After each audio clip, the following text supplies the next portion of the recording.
G'day, friends and fans. Welcome to Dave Talk Stuff.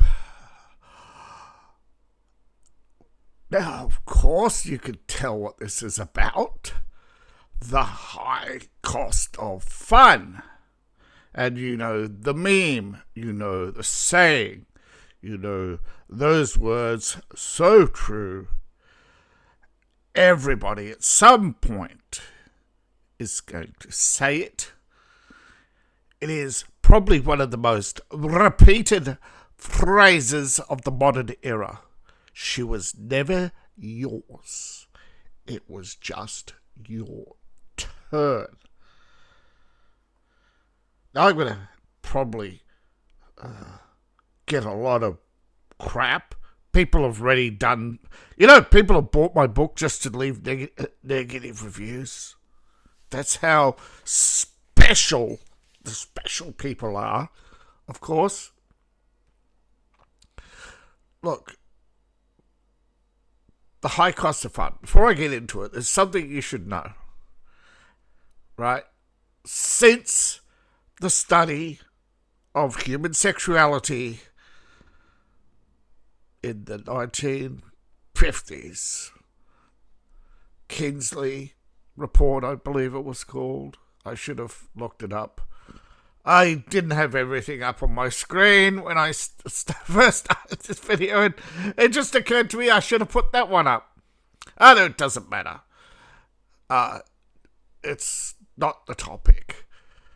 But since then, there have been many other studies, primarily the CDC. The average worldwide partners for women, full stop, is 4.3. This is primarily the peak of their sexual activity, 25 to 44. However, when you break it down, Western countries range from 4 to 8, where countries with a stronger religious influence, it is usually between 2 to 4. However, there are studies where individual countries, with Australia at 13, yes, I'm Australian, and I can tell you that many people say Sheilas are root rats, right? Or they're wombats, eat root and leave. You go to lots of clubs and you'll find them aged usually 35 plus, and they are a lifetime of sin waiting to wreck your life. And unfortunately, you can't tell, right? Put this old head on young shoulders. But that's why we do these videos. Not just me. Many people do these videos. I mean, we want to reach out to each other, grow an audience, so that we can, whether you're MGTOW, anti-feminist, just pro-man, pro-sense, pro-common sense, should subscribe and support your favorite content maker. Because, believe it or not, right, Google Trends matters to, where do you think politicians, every morning, they're on the trends list. And if we can't make men's rights trend, then we're not going to make a dent in the political sphere.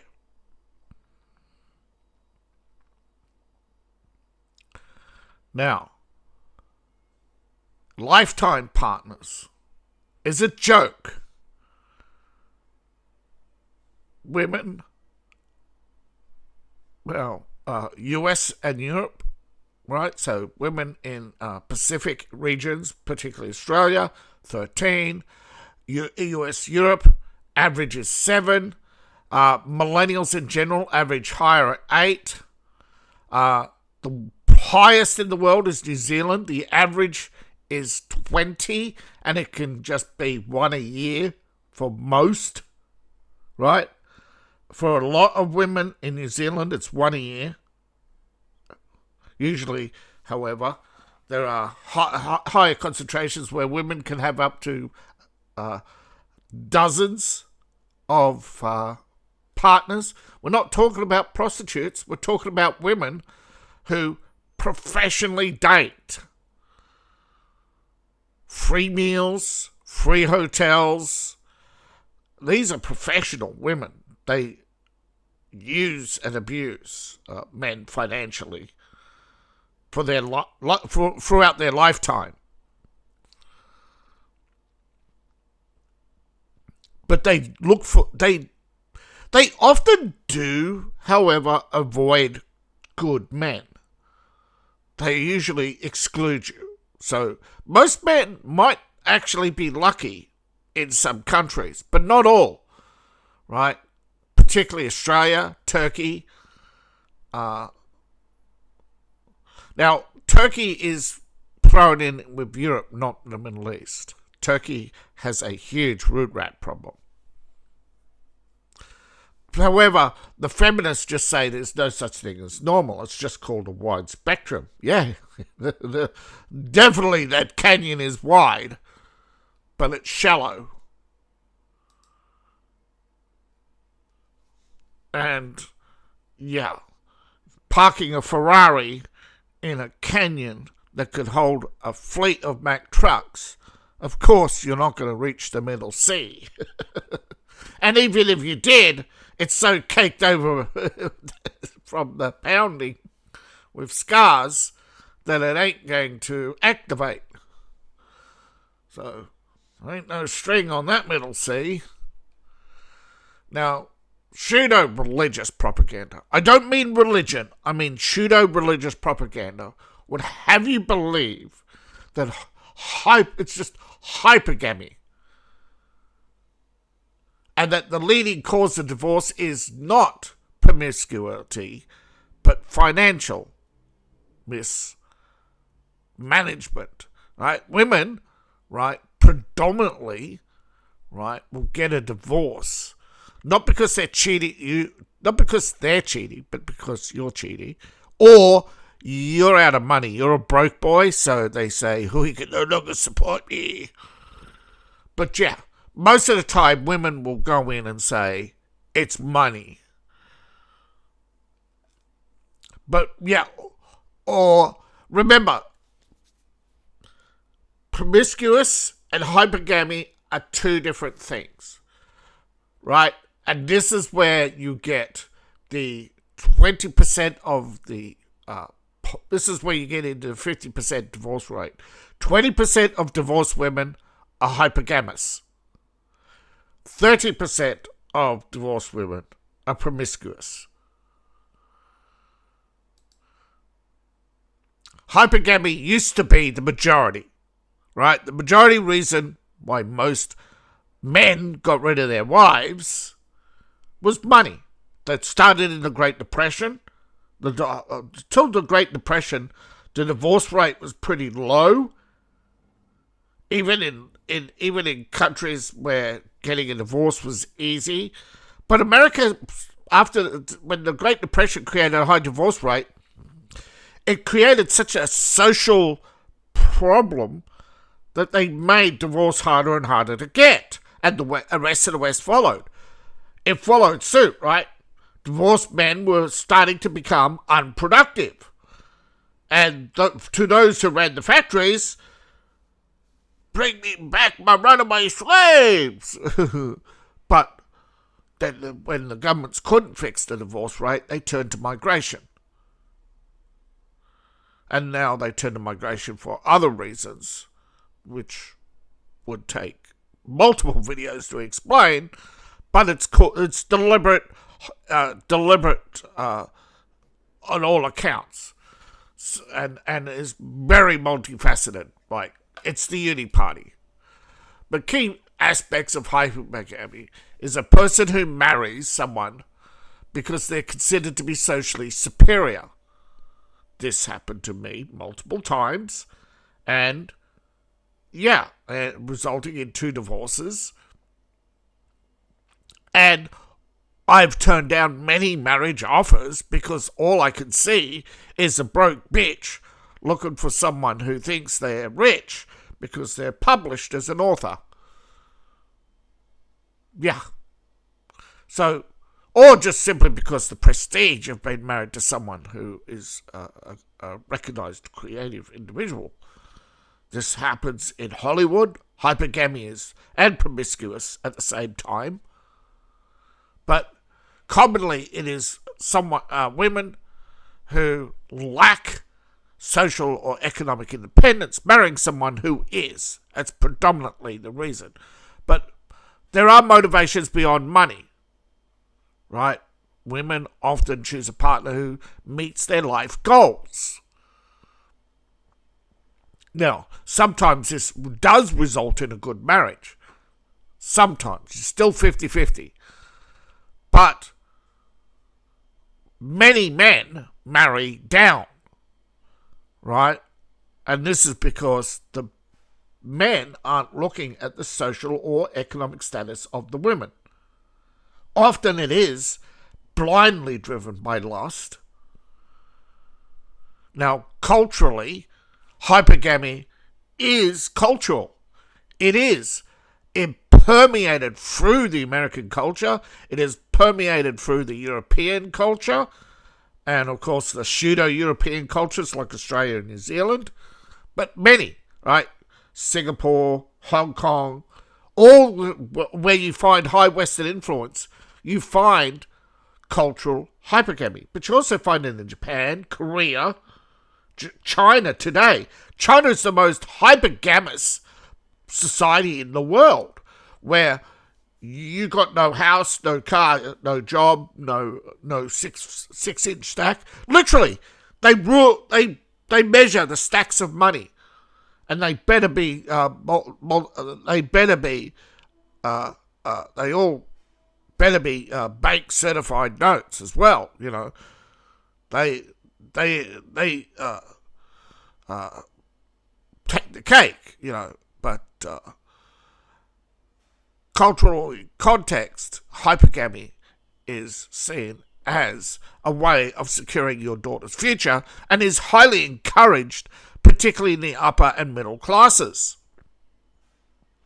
So it is not a new phenomenon. It is a phenomenon that's gone on for centuries, long before, right? Before, in the Middle Ages, courtship, you know, your region would hold courtship rituals where young boys would, depending on the situation at times, widowed men would be lined up in the village square, and there'd be a series of dances held, and the longer you danced with someone, that was it. You know, you danced and danced. Then the end of the festival would be marriage, or the next year there'd be shotgun weddings, or crossbow, depending on your time period. But you know, there was rarely a promiscuous person. You couldn't afford it in small villages. The village tart was often punished in multiple ways. Hypergamy, however, was acceptable. You know, if you could dress up your daughter and the local lord said, here's 100 gold, you didn't matter if the marriage didn't last. And this, you know, up until the Middle Ages. And again, the whole idea of marriage was to make sure you didn't have, because it was well recognized that particularly after the debacle of the Crusades, where you had millions of men not at home for years on end, and this all goes back to even the Roman era, early Greek era, that you know, as soon as the cat's away, as soon as the lion's away, the cats will play. So, yeah, culturally, right, women have always turned to prostitution in hard times. women, before organised formal weddings, were pretty much, you grabbed one, you held on to her, she escaped, it's up to you to track her down. But most of the time, women never took the kids.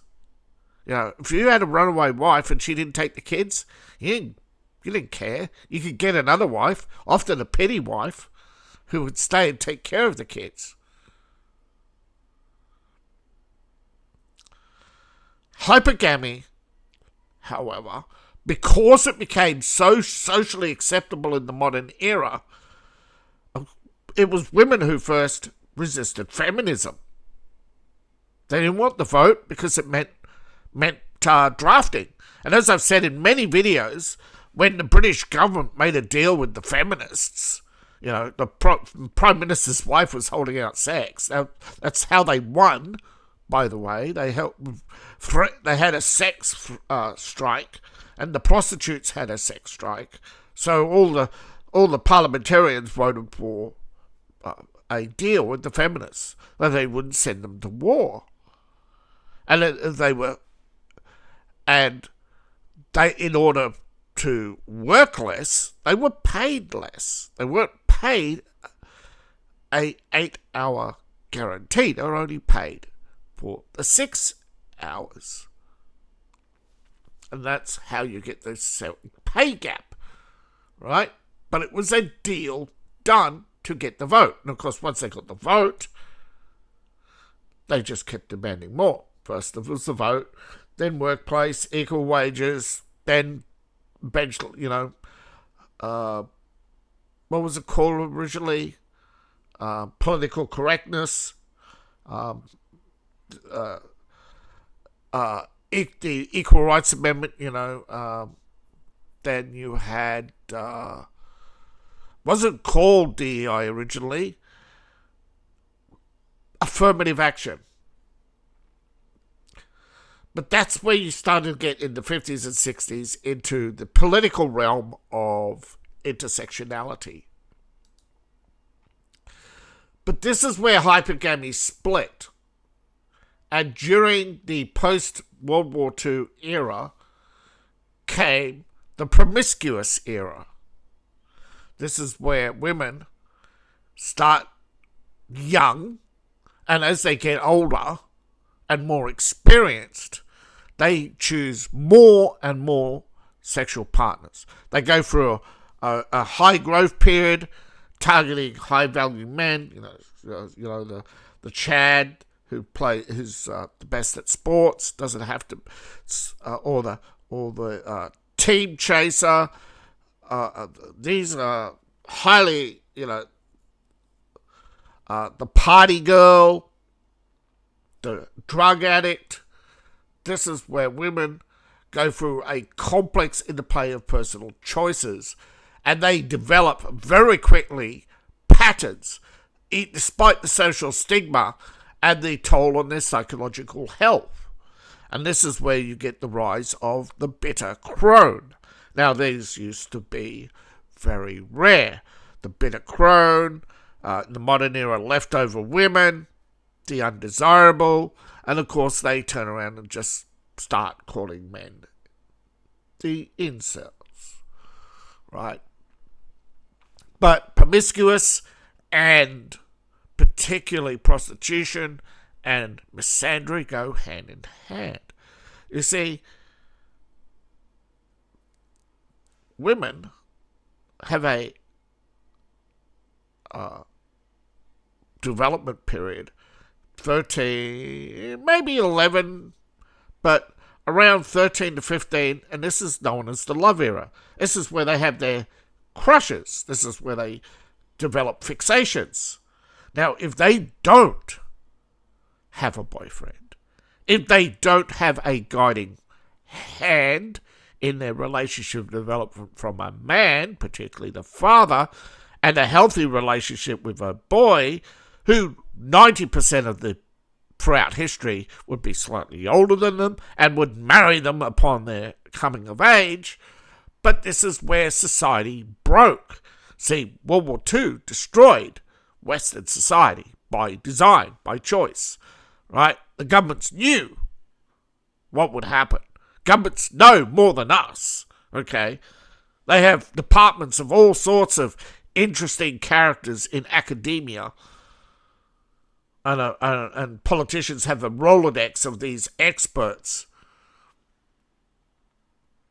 It's how political influencers have influence. They know people in academics. They know people in media, right? You don't get ahead in this world without connections. This is why many movements fails, because they fail to connect. The audience is only there for entertainment. And that's what's happening with many movements, not just the men's movement. The men's movement, you look at the Andrew Tates of the world, they draw off men looking for answers and turn it into a cash industry, an entertainment industry, where the most entertaining and the most authoritarian, or just the richest man in the room, takes over the sphere and turns it into their own playground. Now, psychological and emotional impacts of promiscuous women. Once a woman crosses the threshold of sexual addiction, it is rarely undone. Men, it takes more sexual partners, but of course, sexual addiction can start at just your first. But generally, once a woman's had 4 men in a 25, from the period of 25 to 44, they are a sex addict. Most women will satisfy themselves with masturbation. But you look at the huge industry around women's masturbatory habits and their obsession with the middle C. So you go through a lifetime where men, as they get older and wiser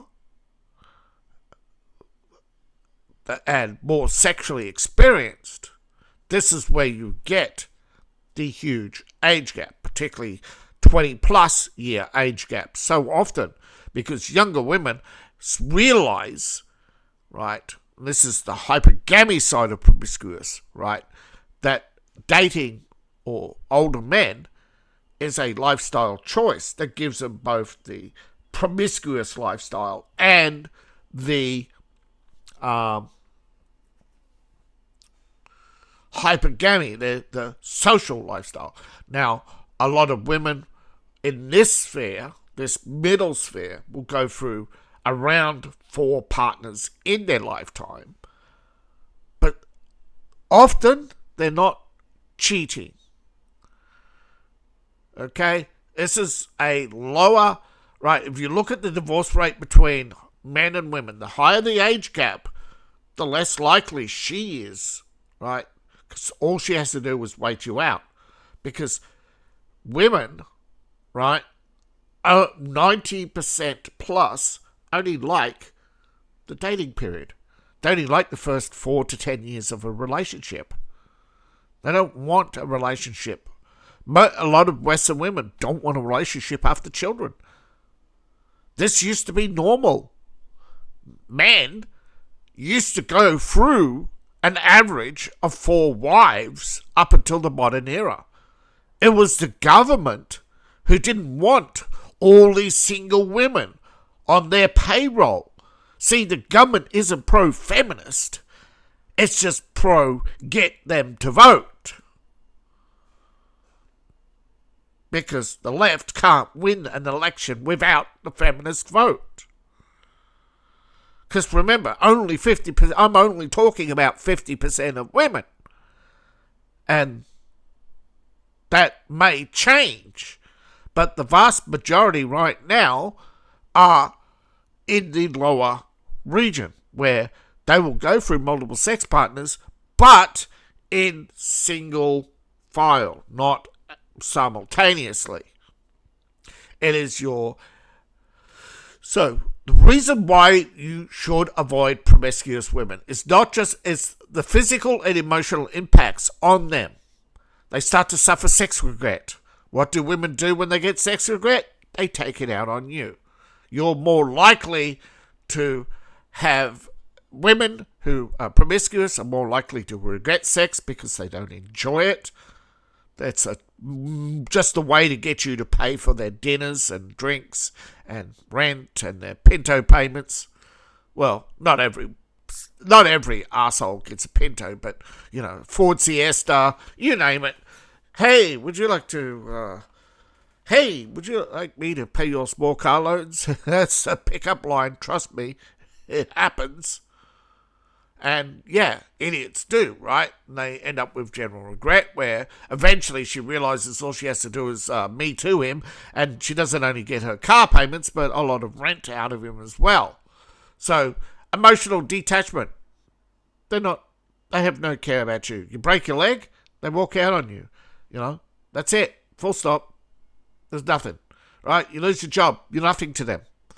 They see your wallet, they'll take 50 and say, oh, I needed makeup. Or, I'm sorry, I thought we were dating. Oh, I thought we were serious. I thought you were taking care of me. They'll steal money off you. They'll sell you things when you're not looking. Yeah, they have no attachment to you whatsoever. They're emotionally detached, right? They could turn around and accidentally cut you and they just stare you in the face. They are on the verge of killing you at all times. So, promiscuous women are psychologically unstable. Emotionally. Because they're emotional, right? They only want the emotions of the relationship, not the responsibility or actual contributing factors, right? There's no social contract. Self-esteem issues. Shame, guilt, low self-esteem. And they often solve this problem by cheating on you to make you feel bad. That's why you know when a woman is cheating, because she wants you to know she's cheating. Trauma. You ever see a woman break down and cry for no reason? Barge pole, red flag. Now, emotional and social challenges. Well, apart from the fact that women, the older they get, they claim to be the victims of ageism, or called unladylike, when they start to get more and more desperate for a man, and they're fawning over, I have seen it. I have been the 14-year-old. I have seen it when I was in high school. The teachers who fawn over their male students. I've seen it in clubs where these women who are looking like your grandmother are coming up to men and rubbing their shoulders and saying, Ma, you're a fine young man. How would you like to buy me a drink? And that is, and problem is that right, your brain as a man is telling you not to deal with these broken egg carriers, right? Because as soon as they hit menopause, a lot of women get even worse. But I'm talking about men who at least, reasonable age, right? A lot of clubs, do start to knock these, problems on their head. It is a social stigma for a reason, right? They're psychologically unstable. They ruin the experience for young men, right? Young men go to nightclubs looking for, men, right? They do. We are promiscuous by our nature. And it used to be an acceptable thing, right? Promiscuous women would live on the outskirts of the village. Promiscuous men would entertain these ladies, bring them a fruit basket or something. Prostitution used to be very cheap because the majority of the world was broke ass. But women in the modern era have just gotten greedier and greedier, thinking, well, if I know my worth. And as soon as you hear a woman saying she knows her worth, she charges by the hour. Partner availability, of course, as women get older, they are less attractive to a man because men know a broken egg basket doesn't produce results. Remember, men are producers. That includes reproduction. We're driven by the urge to reproduce. We get a couple of kids, we start to get more and more satisfied in our life. Look at even gay men, okay? Look at the difference, right? Gay men all pretend to be happy until they get a kid, and then they're really happy. You can tell when somebody's faking it, the forced smile, but you see the genuine happiness in men who have a biological child they recognize as theirs. But these women, promiscuous women, can't form relationships. They often eventually run out of partners and they become... but, of course, the biggest problem is, and as throughout history has always been, STDs. Now, I don't care whether you believe in the chicken or the egg or anything like what comes first. Promiscuous women spread disease. Okay? A man, often with the social shame of an STD, usually doesn't spread it. Now, I'm saying usually. I'm not talking in terms of absolute. But trust me, women with a STD never, ever, to a certain point, care that they're spreading it. Okay? If you've ever been in high school where you've heard a girl talk about her little friend on her lip, and this is the thing, you get these promiscuous women and they all die, they are not 100% promiscuous, okay? This is the strange part. They are looking for prey. They're predators. They're looking for high value. They're always looking for high value men to prey on, right? If you're from a low social economic class, right? And this changes, of course, over time, because as the older you get, and the more predatory women get. Now, I've heard of cases where this is an actual case when I was in divorce court. There was a guy in the criminal court and divorce court. His wife was divorcing him because a 16-year-old girl broke into his house and got into bed with him. He's cooked. Cooked in the divorce courts, cooked in the criminal courts. Now, he was an old man, and in a plea deal, they just basically put him under house arrest in one of these halfway houses way out in the middle of nowhere, and that's where he spent the rest of his life, unable to contact the outside world. Because he didn't want to tell anybody. Didn't want contact with the outside world. He did a deal. People do. This is the biggest issue, and I think the biggest threat men face is how weaponized sex has become and how women and their accusations or actions can land you in jail. They put your physical and mental health at risk. Promiscuous women put your life at risk, not just from HIV, but the physical history. They have a history of sexual violence, right? In which they chase violent men. They provoke violence in men. They provoke men to fight for them. They provoke men to fight over them. They provoke you to excite them by slapping them around. Never get involved with a woman who wants you to slap them around. If you have those proclivities, join a club and have witnesses.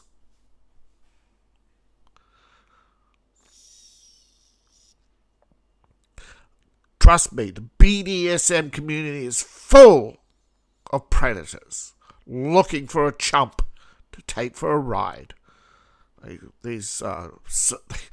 You've heard the switch. If you've ever heard anything about BDSM, you've heard of switches, and if you've heard of switches, that the dominatrixes, right? Women will pretend to be submissive, but as soon as they get you addicted to them, which is what women try to do, even promiscuous women, they will take advantage of you and your sexual proclivities in order to get you to fund their lifestyle. See, remember, in society, there were the hunters and the gatherers, but they never tell you about the third branch of society, the parasite, the middlemen. The vast majority are middlemen, right?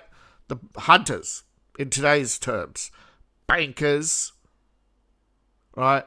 No, they're predators or parasites, right? You've got hunters, gatherers, predators, and parasites. Okay, bankers, lawyers are parasites. Accountants and some middlemen are necessary, so they're still parasitical in nature, but they're close to producers, right? But your real producers, even some artists would classify as parasites, but Mark Ruffalo, I think, is a parasite, not a, but a lot of actresses are parasites, but they don't tell you or teach you or classify, right?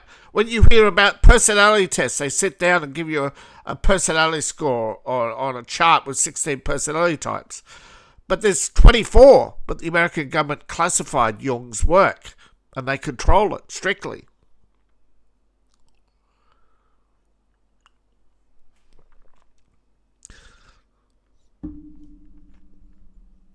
They often give kids personality tests looking for associative personality disorder, not because they want to treat you. They want to know whether or not they can put you into the CIA and exploit your. Same with promiscuous women, exploit your disassociation from society, as exploit you, because you, by your nature, are exploitive. You exploit others on our behalf. We got some money and a baggie and some other goodies. You're really into proclivities. We got an island for that. The boys you look throughout history. You look through all our pop culture before it was Disney-fied, Paramountized, or Warner Broed. You'll find all the warning signs about promiscuous women, dullard men, the worst of the worst for men. I'm not against female poets or poetry in general, but there is this class of man who has the personality type poet. But how do we spell sexual predator? Male feminist. They invented the Romantic Age in the 17th century. And this is where you get your Byronites, your poetry sluts. This particularly rose in the cafes of the 50s, where men would go to the cafes to read poetry, to pick, particularly hunting college girls. It works, but, again, men mature. Right, they go through the phase of. It is a phase, right? When men are promiscuous, they're looking for a wife. They still are. They're looking for someone though who meets their proclivities, right? Whereas women are looking for prey. Women's proclivities, and this is what happens in any relationship. If you have proclivities, as the woman gets older, she gets bored. Right, this is the problem with. We don't know how to solve the modern problem, boredom, right? See, once upon a time, the majority of our time was taken up by our survival. Now that we have free time, our brains are still running, wanting problems to solve, and women fill their heads with these fantasies, where the pirate king sweeps them off the deck, takes them on an exciting venture, and ravishes her, or the Minotaur. Many of our stories are warning throughout history, you know. The Minotaur is a story, a warning about women who get so obsessed with the dong, you know, the virgin, you know, but it's been corrupted. But the original story of the Minotaur was a warning about women who get so obsessed with dick that they chase the male bull. The story of the satyr, you know, women who get so obsessed with a man's horse cock, you know. Oh, he's hung like a horse, you know, and they would, you know, oh, meet me behind the stables, you know, horse girls, you know, don't get me started on horse girls. I live near a few. Trust me, you want to shower after you meet one. But this whole thing about unladylike by society, yeah, there's a reason why men, right, daddy puts his thumb on his daughter's forehead and says, cut it out, right, or you'll end up like, you'll end up like the woman under the street lamp, you know, and they're not lying, right, but the problem is mummy, to protect her daughter from harassment, would then just take her and leave. I have heard this in many cases, right? When you become a writer, you do a lot of research. And you don't want to learn half the stuff I've learned. But I want to tell you as much as I can without breaking YouTube's fragility. But trust me, older women are not looking for long-term relationships. They're looking for a cohort, for a good time. They're looking for someone who can cure their loneliness as well as their dependence emotionally on sex as a means of achieving their life goals.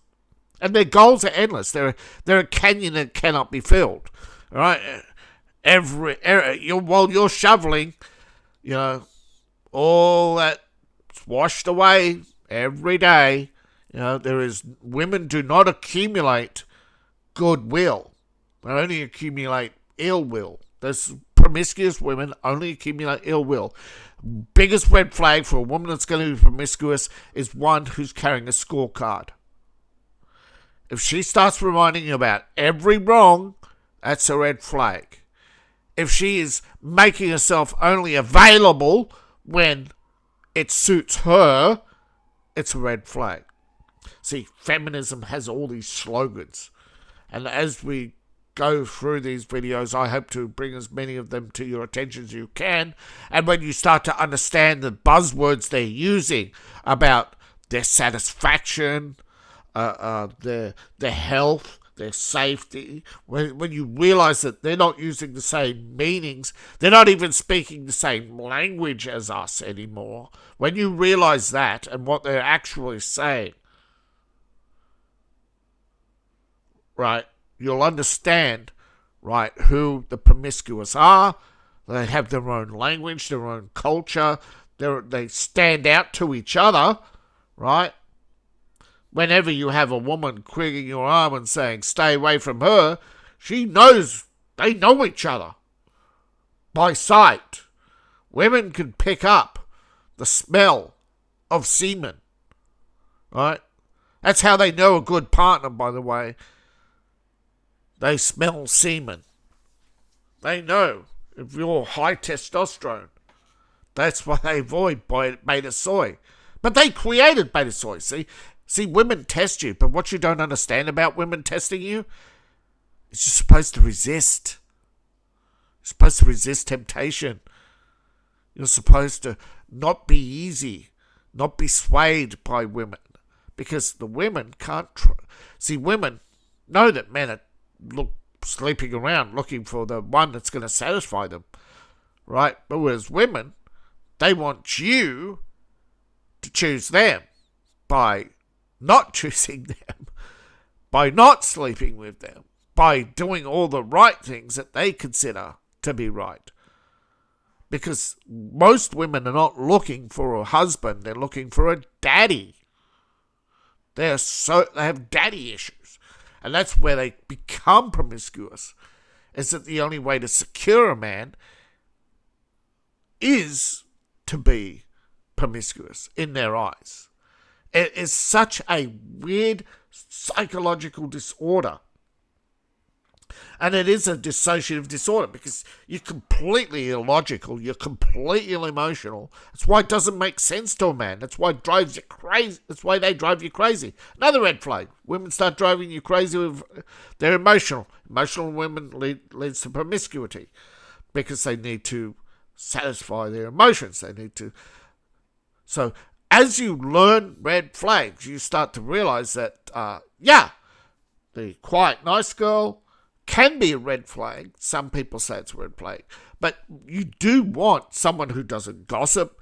And that's why you get a lot of men out there who, in their going their own way, is to do the same as for the, no dating, no sex, no marriage, the whole deal.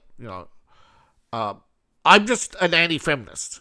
So I'll give you a range of options to deal with feminism. I'm not going to give you a handbook or ask for membership dues or special coaching like Andrew Tate or those one-on-one sessions where I teach you how to run cam girls or I'm not going to, if I start wearing makeup and get my teeth capped like Mr. Beast, I'm done, be done with me. But other than that, I'm a genuine person. You're not going to catch me with AI backgrounds trying to sell you a 1995 course on the manosphere.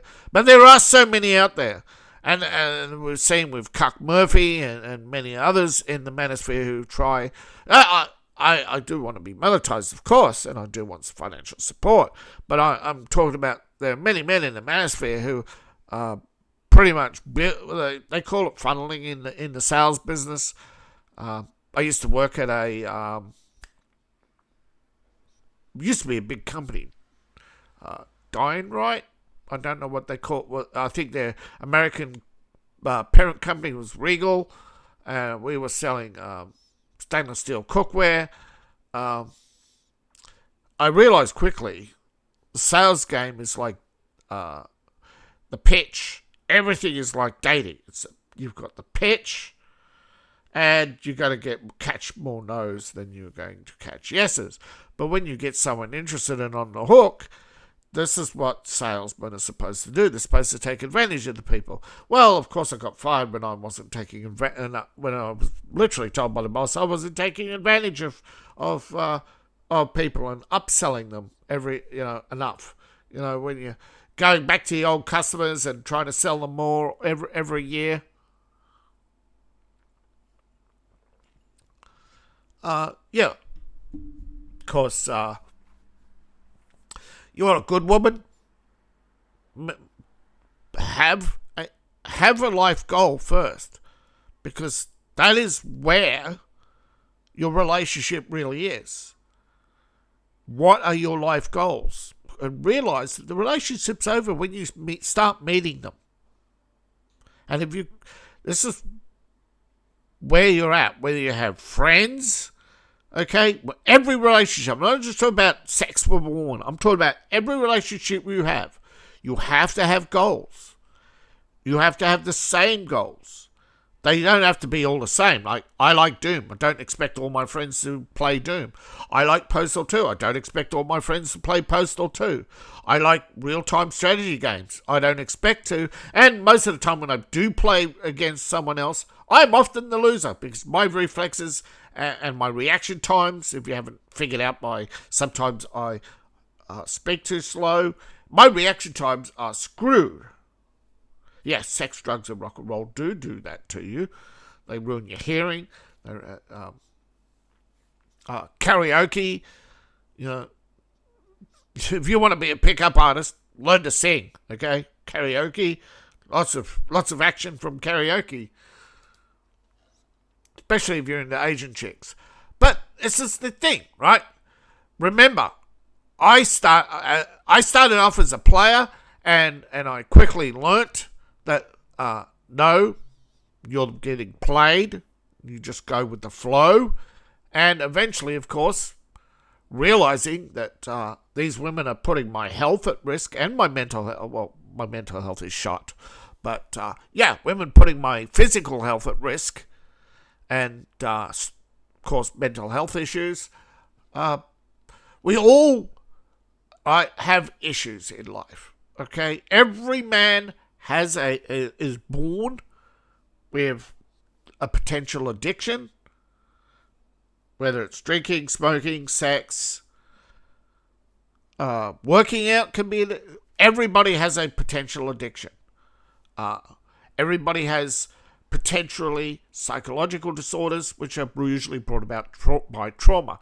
This is another reason why, right, men stop being promiscuous, right? The more promiscuous you get, the more psychological trauma you accumulate. And this is borne out particularly in women by scorecarding. So you, as by being promiscuous, as well as women by being promiscuous, particularly those who have childhood sexual abuse, right, seek to harm others. This is a psychological disorder. It's in China, the phenomenon is known as revenge on society. And if you've seen all the troubles in Iran, it's the same thing.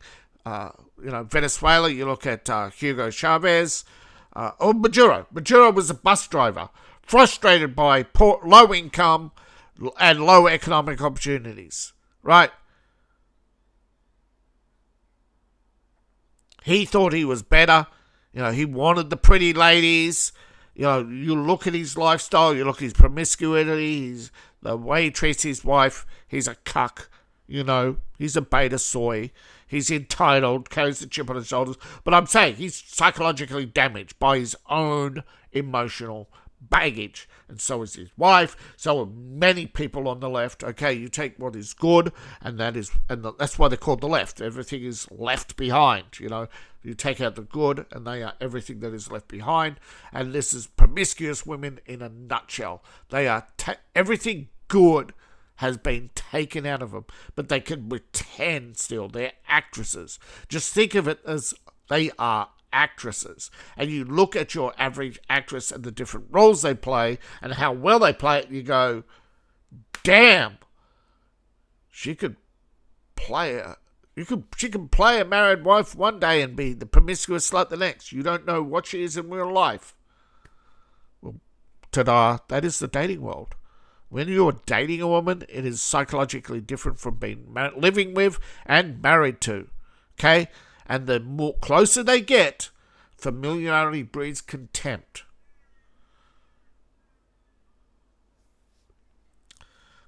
So, all these old wisdoms were there for a reason. Oppression? Damn straight there should be oppression.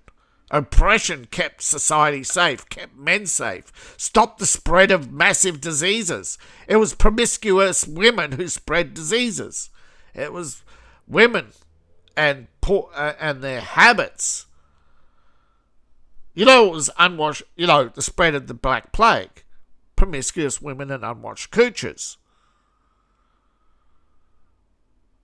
Yeah, it was rats and fleas and... Yeah, but unkept households, women and their bad habits, unkept households, lazy women just emptying the poo basket into the bushes. It was women's habits, right? Disorderly women almost genocided society, and it has happened throughout history. It's not the Black Plague wasn't the first. It was actually a series of plagues that devastated Europe. But the world's gone through plagues. Now, China's gone through some interesting history too, and it's got a lot of issues that still carry over from hundreds of years. The women, of course, with sexual repression, no. There's a reason why sexual oppression makes civilization. There's a reason why strong men make good times. And hopefully the anti-feminist rises again, because that is a strong man. A man who's not ruled by his emotions or the temptations of the succubus. Whoops. So, yeah, I have a screen up. Don't think you need to see all the things I looked up and prompt notes. But, yeah, thank you all for watching. Please like, share, and subscribe. Please support the channel. You can support me on Ko-Fi, Patreon, buy my books, buy my merch. See you in the next video, and bye for now.